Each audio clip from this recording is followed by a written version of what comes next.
Let's go to Tommy, who's a Chelsea fan. Tommy, good evening. Hello, boys. You all right? Loving the show as usual. It's turning into a very Spursy phone-in, isn't it? I thought I'd call up. Come on, West Ham. Can we have some West Ham callers? So what I'd like to ask you guys is, like, obviously, I'm a Chelsea fan. I'd like to ask you, what lengths would you go to get Rudiger to sign and stay at Chelsea? Well, I think you have to keep him. Yeah, I mean, it's similar to the Mo Salah situation. Like, just give him what he wants. Give him what he wants. You've got to look at it as well, Tommy. Right?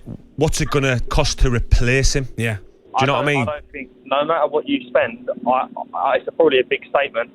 I don't think there's another defender, barring Virgil van Dijk, in world football at the minute that can do what he does up and down the pitch with the physicality, with the aggression.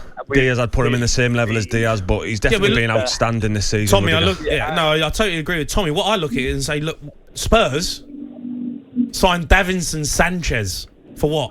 40 million, over 40 million or something like that? Yeah. You know, you think how much 40 million costs in wages? You'd rather give that to Antonio Rudiger and say, you're staying. It's not even just him. You got to think. You look at our team. I don't know. Obviously, you guys probably heard because you're football fanatics. I love football, but look at our team at the minute. At the end of the season, we're going to lose Christensen. Very definitely. Rudiger's going to go. Azpilicueta's going to go. But that's three of our best defenders gone out the window. And no matter what money you got, which won't be a lot because they'll be all going on frees anyway. Who are you going to bring in? I haven't seen enough of that Conte bloke to say that he's going to be amazing. Azpilicueta, you can replace him, no problem for me. But Rudiger is the one. Chelsea have to keep him. He's irreplaceable. Have to keep him. We're going to have major issues. You have to spend a hell of a lot of money. I say it, but it was brilliant being you guys today. I love it. Being Tottenham's the best time of year. But Tommy, we like that rivalry. You know, we want it. You know, but we're miles behind Chelsea. Yeah, miles behind. You can get there. You get the investment. The guy that you put in, the guy you've put in the dugout at the minute, you get the investment. He'll get you there 100%. He done it with us. He took us. I think we were in 10th when he took over from us. Yeah, got us Premier League the season after. But you had an owner who's going to back him, and you had the players already there. Spurs ain't got the players. That's the big difference between Chelsea and Spurs. Look, I know there's a massive rivalry there. It's not like you ain't got the money. You just built probably one of the best stadiums in world football, or in the world in general. Maybe if you didn't put all of that money into building the most advanced stadium in the world, and you put some money into backing your team and your manager, you might be a bit more up there, you know. Yeah. I think you just need to put his hand in his pocket, Levy, don't it? Because you got the guy there, you got Kane there, you got Son. Barring that, you need 9 new players because Lloris is getting on a little bit now. They need to do it soon as well because Harry Kane is at the age now where in a couple of years more time he won't be at that prime level. So they need to start doing it soon. Yeah, Tommy, great call. What did you make of the Lloris situation tonight? I found it strange, Jamie, how he wasn't playing in the semi-final in the second leg. Your best goalkeeper, your captain. I didn't understand that decision, to be honest with you. I don't see the. Do you think he's making a point? I mean, but there's no point. What a point, but what? Looking for a second keeper? Yeah. What? Or do you think he's looking at it and go, "We're out of this tie. We ain't fancy it. I've got Arsenal at the weekend. I can't afford to lose Lloris."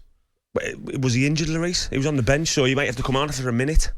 Yeah, you never know. But that's one decision I just found strange. A semi-final. I'm thinking to myself, I'm playing my best team. I want to try and get to a final. You're getting beat 2-0. But things happen in cups, like you've seen at the weekend. Things do happen. Yeah. No, it's absolutely still in the game. All right, let's go to Matthew quickly. Matthew, good evening. Hi, Jamie. Okay. Yeah, very good, very good. You want to speak about Antonio Conte, right? Yeah. I don't know if you remember. I spoke with you last week after the game. Yeah. You and Dean talking about him, and obviously I know you touched on it. I said last week, didn't I? He looked intimidated on the touchline last week. Looked a bit in himself and stuff, and they didn't have that enthusiasm, that energy, and again, obviously, just hearing yourself, and obviously Jonathan mentioned it as well, and some of the callers, it's, everyone's seeing it now, aren't they? And it's not good signs early on, and look, obviously, and there's no doubt he's a world-class manager, and obviously talked about last week, obviously from a coaching point of view, he's superb, but... Strange team selection tonight, though. It was. Look, it was last week when we talked about last week. Look, there was trying to be a bit of optimism on there, a bit of positive, trying to think we were going to win the game or going to get something out of it. But look, the tie was dead last week, wasn't it? We all knew. Over the 3 goals, you can't concede 3 goals like in football and expect to win any tie. You know what I mean? It's just not good enough. And I just think my worry for me is, look, never say you don't want it at the wrong time, but for me, I think Conte was the wrong appointment at the wrong time. Like, yes, we've got obviously an amazing best stadium in the world, whatever, and stuff like that, and you need obviously a world-class manager.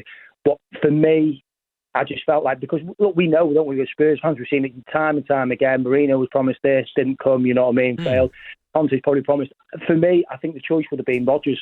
That's who I'd have gone all out for. Personally, for me, Wouldn't have got Brendan Rodgers. Yeah, we ain't getting Brendan Rodgers though. How can you say Antonio Conte's, he's better than Brendan Rodgers? How can you say it's the wrong time to get him? He was out of work. We brought him in when we was, having a nightmare. No, because what I'm trying to say is, with Conte, he wants it instantly, doesn't he? So I think, like with the contract situation, there's a reason why I think that he more so wanted the 18 months to see what he would get out of it. I think if he'd got Rodgers, he'd have easily penned a 3-4 year contract, knowing, like he did at Leicester, he come in there, and I feel like that. I want Conte to get the funds, but I just don't think he's going to get it. I think, Matthew, why he doesn't look so happy at the minute, because if you look at his last clubs, you look at Inter Milan, you look at Chelsea, he was the national coach of Italy, Juventus manager.